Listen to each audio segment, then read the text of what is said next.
Hey folks, Zach Osterman here, Insider Indianapolis Star. This is Mind Your Banners post-game for Indiana 66, Tennessee 62. That was a long sentence, forgive me. Doing this one solo. Mike Neislick and I have obviously been doing these post-game podcasts for football. We do plan to keep them for basketball. I did not make the trip to Knoxville today. Mike did. I'm not going to make Mike get on the, try to find some place at Thompson Bowling Arena to sort of sit down and quietly do this post game with me in long term, walk before you can run sort of way. We will try to put these together. Obviously, when we're in the arena together, we certainly will. We'll do the live reaction shows like we've been doing for football. It will at least try to put something together, maybe live, maybe not, maybe even some of these solo shows will be live as the season goes on, because sometimes one or the other of us will have to do it solo.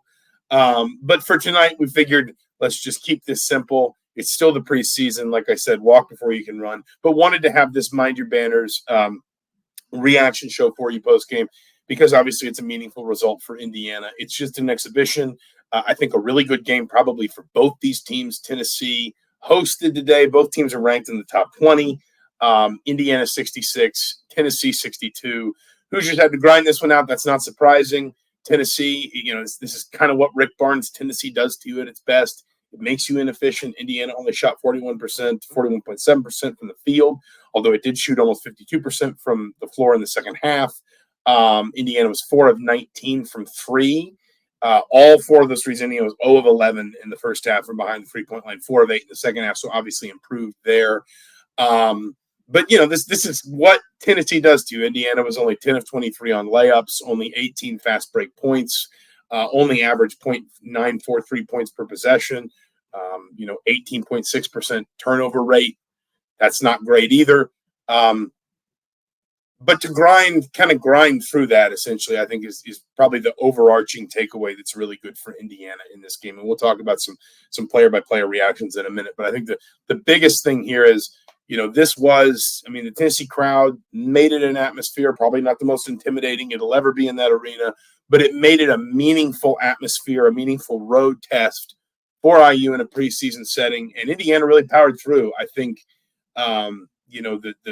Tennessee did not hit a field goal in the last 350 of the game.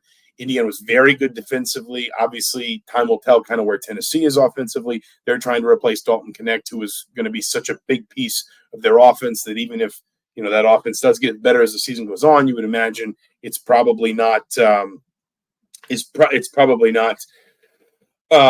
really going to be operating at anywhere near full strength yet. But neither is Indiana's. And again, on the road against a really good defensive program, to be able to make the plays Indiana made down the stretch, the Malik Renew three, a couple important mid-range jumpers, some free throws, really encouraging for Indiana. Kind of talk about some player-by-player performances, and we'll have some of this in both Mike's coverage and some stuff that I wrote. Mike's already got a quick reaction story up, some takeaways from the game. I've got player ratings coming and obviously if you're listening to this tomorrow, this is all already on indystar.com/sports and heraldtimesonline.com. If you're watching this and you haven't checked it yet, in sort of the immediate aftermath of this game, we're talking just before 6:00 on Sunday night.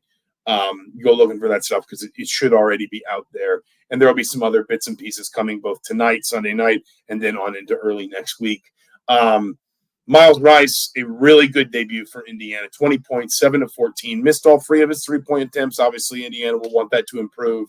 Best plus-minus on the team, though, 12 in plus 12 in the plus-minus, 4 assists, a couple rebounds, 6 of 8 from the free throw line, was playing through some cramps at the end and still made some key winning plays. I think you see when everyone was talking about the speed at which Miles Rice plays is just kind of a different dimension for this team. That was one of the big preseason talking points, kind of for IU players and coaches. And you could see that today. There were times when Tennessee, which is, again, a very good defensive team, both individually and collectively, and Tennessee just couldn't stay in front of him. Rice just had another gear nobody could match.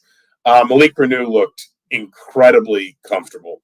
21 points, 8 of 12 from the floor, hit his only 3. It was that big one late in the game on kind of the pick and pop action with Miles Rice that should be, I think, obviously just one possession, but very encouraging if that can become at least a semi-consistent part of Indiana's offense. Renew was also 4 or 5 from the free throw line, which you feel good about if you're Indiana. 8 rebounds, plus 10 in the plus minus. I mean, I would actually kind of, in a way, tie Oumar Ballo's sort of performance together with Malik Renew's, and I'll talk more about that in a second. But from Indiana's perspective, Renew was assertive. He was confident. He didn't make a lot of mistakes. He had a couple turnovers that are probably avoidable, but he didn't get in foul trouble. He didn't look really – Indiana didn't do a ton with him at the 5. It did – it probably did about as much with him at the 5 as it did with Langdon Hatton at the 5. But he didn't look uncomfortable. He didn't look lost defensively.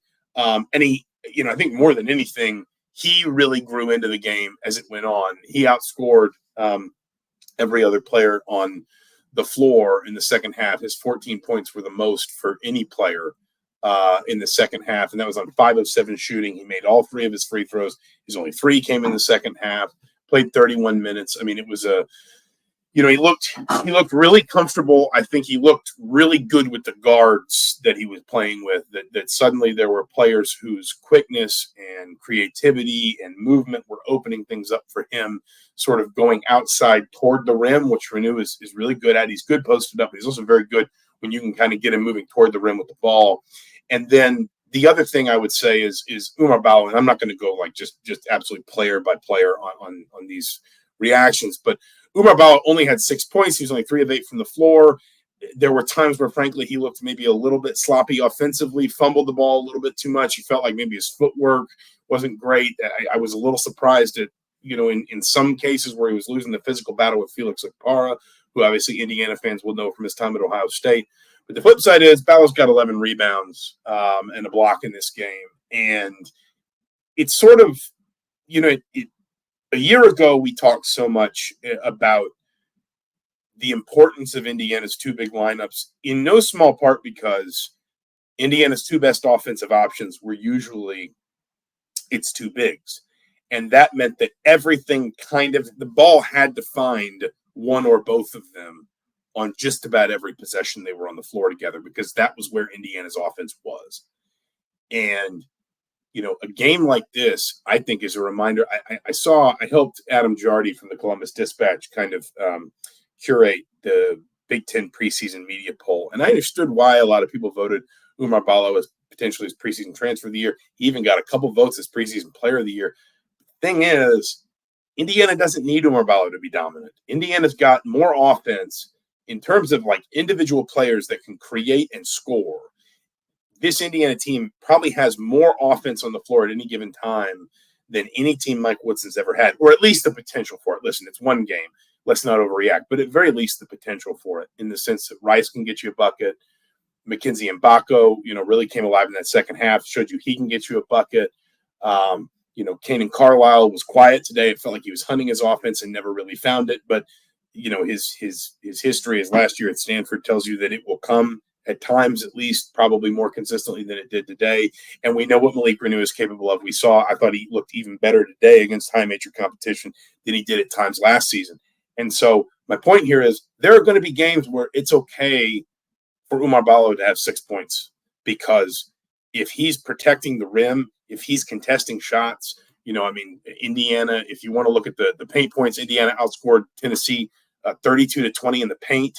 Tennessee was only 5 of 12 on layups. That number stands out, 1, because they did not shoot well on layups, and 2, because they did not attempt many at all. Indiana shot 23 layups. Tennessee attempted 12. So Indiana almost doubled Tennessee up.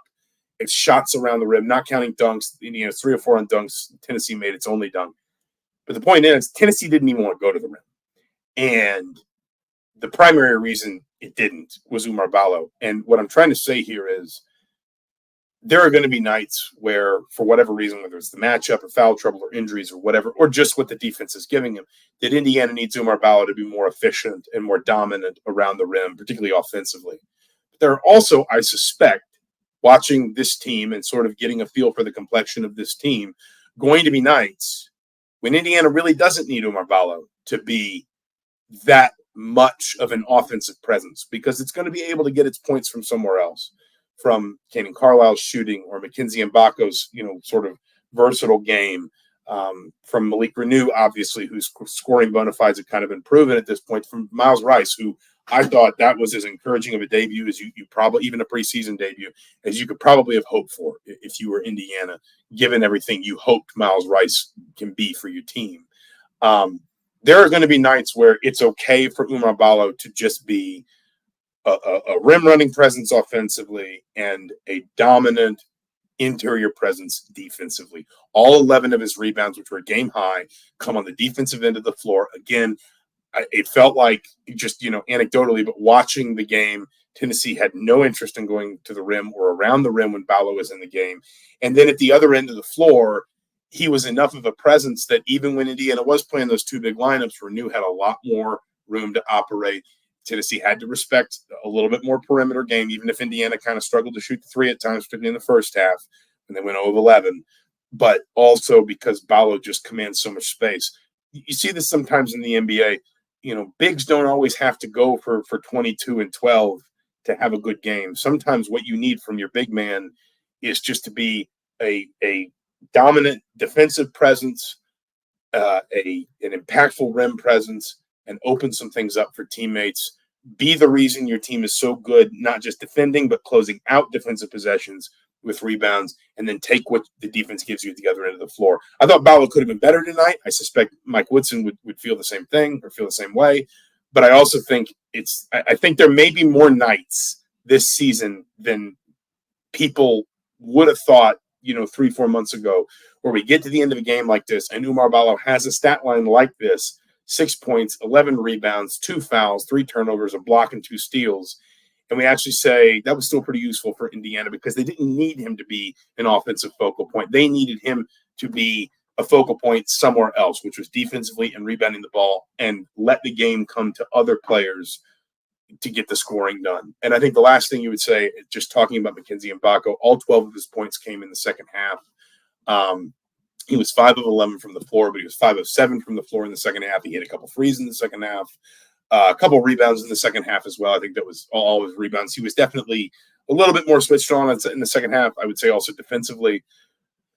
But obviously, you're encouraged when he sees some threes go down. I also thought it was interesting to see him make some mid-range shots in ISO situations because for a while now, it doesn't feel like Indiana's had, kind of consistently a player that in late shot clock situations can get on the ball, call for an isolation, and just get a good shot, for their skill set consistently against an opposition. Mackenzie Mbako is 6'8", 6'9", long arms.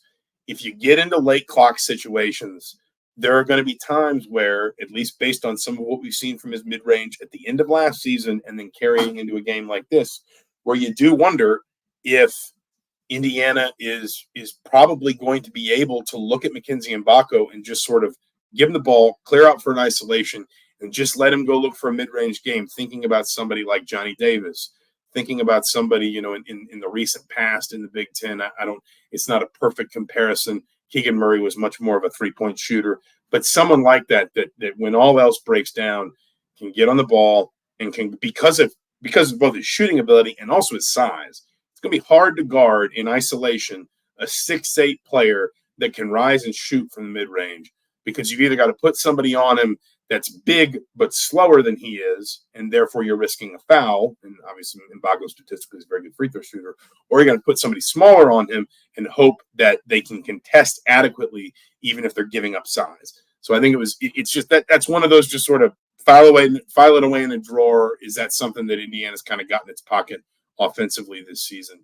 We've already done 14 minutes here, give or take. And I don't want to go crazy with this. I don't want to, especially because I'm just talking solo into the podcast machine here.